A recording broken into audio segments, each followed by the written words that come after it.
आमचे प्रिय बंधू बहिणींना ईश्वरच्या नावाने आमचा नमस्कार. सर्वेसरा संगे सकाळ हा कार्यक्रमाचं मी तुम्हाला स्वागत करत आहे. प्रत्येक दिवस पहाटे हे देवाच्या वचन तुम्ही ऐका, संपूर्ण दिवस तुम्हाला आशीर्वाद असेल. या महिन्यात देवाने सांगितलं, परमेश्वर आम्हाला पाहणारा, आमच्यावर आपल्या नेत्र लावणारा परमेश्वर आहे. उत्पत्ती 16 अध्याय 13 वचनामध्ये जेनेसिस 16:13 इथे एक स्त्री म्हणते, मला पाहणारा परमेश्वराला मी पण पाहिलं. काय झालं? हिचं नाव आहे आजिरा आहे. ही सारा अब्रामच्या घरी कामवाली होती.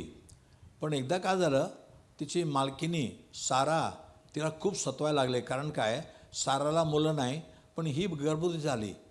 तिने सांगितलं जा माझ्या पुरुषाकडे जा म्हणून, पण ती गर्भवती झाल्यानंतर तिला खूप सतावला.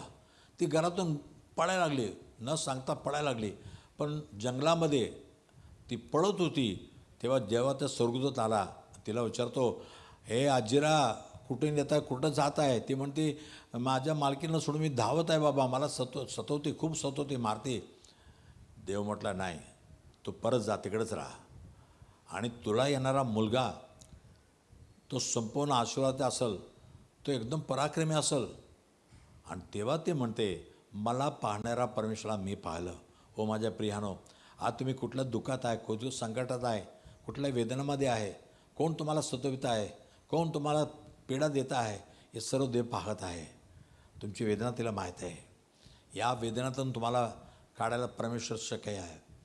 तुमच्या अश्रू काढून तुम्हाला आशीर्वाद देण्याचे देव शक्य आहे. देव खरंच तुम्हाला आशीर्वाद करणार.